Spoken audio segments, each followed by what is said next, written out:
Hi guys. Okay, so we are going to be looking at titration now. In titration, we determine the concentration of an acid using a base with a known concentration and a specific volume of the base. So here's our setup on the left-hand side. As you can see, there is a burette in which we put the base. We know the concentration, that is the molarity of the base, and we are going to be dripping the base from this burette into the Erlenmeyer flask, which contains a definite volume of our acid. And this acid has an unknown concentration, that is, we are trying to determine the molarity of this acid.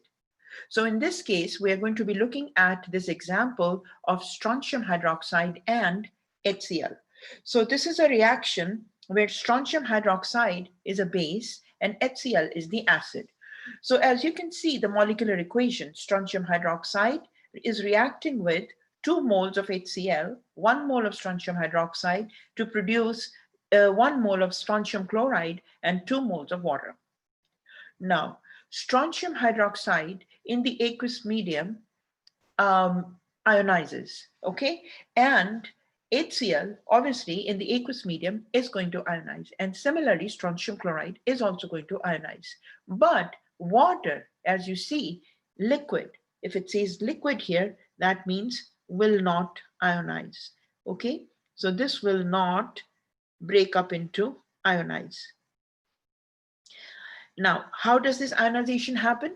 So here, if you see hydroxide, and it's very important that by this time, you should be able to recognize the polyatomic ions. So this 2 applies to the hydroxide. So this means that the strontium is going to liberate 2 hydroxide ions, and hydroxide ions will have 1 negative charge. Strontium has 2 positive charge. So that's how they break up. HCl, this 2, the coefficient of 2 applies to hydrogen and it applies to chlorine also. So here we have 2 hydrogen ions and 2 chlorine ions in the solution coming from 2 moles of HCl. Now let's look at strontium chloride. This 2 applies only to chlorine. So therefore we will have just 1 strontium ion and 2 chloride ions. And we already looked at that water, since it is mentioned, since it's a liquid, it is not going to ionize and it will still stay in the liquid form. Okay, so this is the ionic equation. Spectator ions are the ones that do not show any change in state, do not show change in state. Okay, and what state is that? So if you look at it, that strontium is aqueous on the left-hand side of the equation, and strontium is also aqueous on the right-hand side of the equation. So it is not possible for us to determine whether this strontium is coming from the reactant side or is this strontium ion coming from the product side. So therefore, it acts as a spectator ion. It is aqueous on both the sides. Same is the case if you look at the chloride ions. The chloride ions are also aqueous on the reactant side and aqueous on the product side. So we do not know whether that chloride is coming from the HCl or that chloride is coming from strontium chloride. So therefore, this is going to be, these 2 are going to be spectator ions. So spectator ions are really the ones that are kind of watching the show. So the real reaction is the net ionic equation. In other words, hydrogen ions were aqueous on the left-hand side of the equation, and there were 2 of them. They combined with the 2 OH ions on the left-hand side of the equation as is seen to give you 2 moles of water, which is in the liquid form, and that does not ionize. Okay, so this is going to be your net ionic equation. So really, we are looking at now the hydrogen ions, the OH ions, and the water. So where is the hydrogen ion coming from? Hydrogen ion is coming from our acid that is in the flask. And where is the OH ion coming from? That's coming from the base that we drip. When you open the valve, it begins to drip. Now here's a trick. Strontium hydroxide is a clear solution. HCl is also a clear solution. Strontium chloride is also, soluble in, is ionizes, it is soluble, and it's hard to determine if it is strontium chloride is even present there. It's a nice clear solution. Water is a clear solution. So this is all nice clear solution. How do you determine that all the hydrogen ions, all these hydrogen ions have been used or neutralized by these OH ions to give you water, and water itself is clear and clear. So we there's no way we can determine in these type of neutralization reactions whether the reaction has reached the completion or not. So the only way we can do that is by adding an indicator that determines that endpoint, and the name of that indicator is phenolphthalein. So here's the deal with phenolphthalein. When the phenolphthalein is in the acidic medium, it does not give any color. Okay, phenolphthalein in the acidic medium will not give any color. But the moment a base hits the phenolphthalein, it gives a pink color, and that pink color is kind of, it has detected the OH ions. Okay, so now you start the titration process. So there's how you start with a certain amount of a base, and then you open the valve and you have your acid in the Erlenmeyer flask with an indicator, a few drops of it, and then you start dripping the base. So as those few drops of the base come, and initially you will not notice it. You will not notice anything. Slowly, as all the hydrogen ions get used up and there is more and more OH ions, you'll begin to see color, but color slowly vanishes away. You will see pink color, very light pink color come, and then it vanishes. You add a few drops again, but this is the time when you really need to slow down, you really need to pay attention, and you really need to have one drop. That one drop can make a difference in the color. So you have to be very patient once you start seeing the color and the color begins to disappear. So that's when you really need to slow down and stop and like kind of go very slow. Swirl very hard. This is the one thing with titration, and really make sure that everything mixes. Okay, so as you drop the color, the pink color, as you drop the base, the pink color will remain for some time, and that pink color is a very light pink color, and that's where you need to stop. So that is an indication that all the OH ions have neutralized the hydrogen ions, and maybe there's a little bit excess of OH ions, just enough, but that's pretty much the end point of the reaction. That means no more acid is left.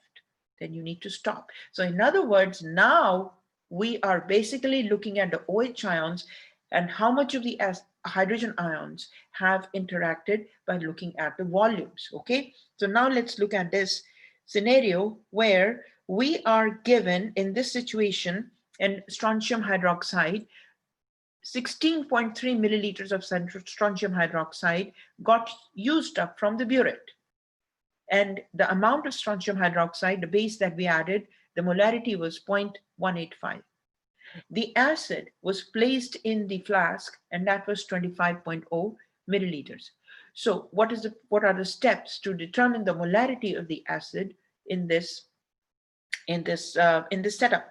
So the first thing is always going to be you convert the milliliters to liters, always. And how do you do that? You know that 1 liter is equal to 1000 milliliters. Okay, 1000 milliliters. Therefore, the formula that you're going to use, or the conversion factor that you're going to use, is 1 liter over 1000 milliliters. So that is your conversion factor that is going to be used to convert the milliliters of the base and the acid to liters.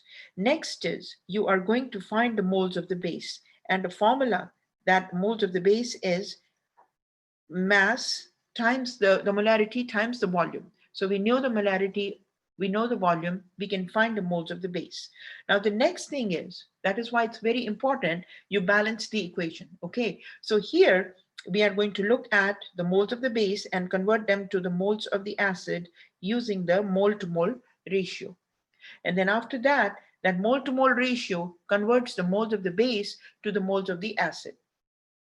And then this moles of the base converting to moles of the acid, you get the moles of the acid, you put them on the volume of the acid that was, placed in the Erlenmeyer flask. And that volume is in liters, and then that's going to give you the molarity of the unknown, of the unknown, acid. Obviously it's a known acid, but its molarity is unknown. Okay, so let's do this first. Okay, so 16 point, just give me 1 minute. Okay, so let's first convert the 16.3 milliliters of strontium hydroxide to liters by using the conversion factor 1 liter over 1000 milliliter. And that is going to give you 0.0163 liters. Okay, and let me just, I need more space here. Okay, so here it is. It is going to give you 0.0163 liters. Okay, so this is one thing. Next is 25 grams of 25 milliliters of HCl times 1 liter over 1000 milliliters, and that is giving you 0.025 liters. Okay, so that is the conversion from milliliters to liters. This is the most important thing. Next thing, you are going to find the moles of strontium hydroxide. And how do you do that? You're going to see, this is coming from the formula, the molarity of strontium hydroxide times the volume of strontium hydroxide in liters. So what was the molarity? The molarity here given was 0.185 molar. Okay, so we converted the volume in milliliters to liters, and we have the molarity, which is equal to 0.185 molar times the volume is 0.0163 liters. Okay, so that is giving you, and I'm sorry, I'm going to make this, I need more space here, I'm sorry. Okay, so let's just do it again. 0.185 molar times 0.0163 liters. Okay, all right, so this is going to give you the number of moles of strontium hydroxide, and that is equal to, this is strontium hydroxide and, strontium hydroxide moles. Okay, and that comes out to be equal to 0.00301 5 moles. Okay, so that's one thing. Next, you are going to convert these moles of strontium hydroxide to the moles of HCl. So the moles of HCl are calculated by using the moles of strontium hydroxide.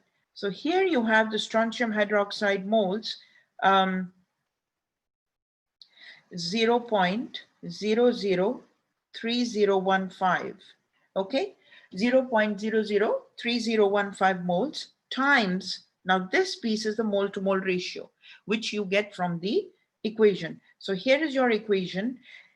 1 mole of strontium hydroxide is reacting with 2 moles of HCl. So really it's 1:2 ratio, okay? So here we have 2 moles of HCl, 2 moles of HCl, 2 moles of HCl over 1 mole of strontium hydroxide.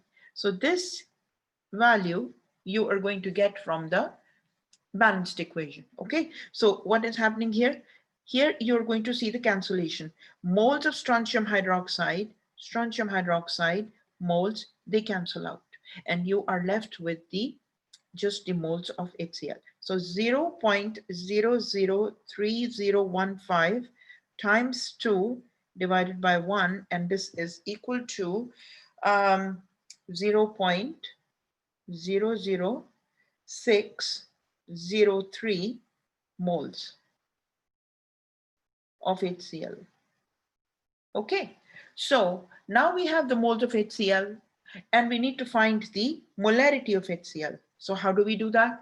How are we going to find the molarity of HCl? We know the molarity is equal to moles over the volume, and that's the volume in liters. Okay, so this is the volume of the acid that you had put in the Erlenmeyer flask.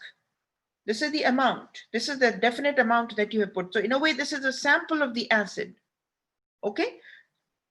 So now you're going to take this sample of the acid, the volume, and the moles you just now calculated. So it's 0.00603 moles of HCl over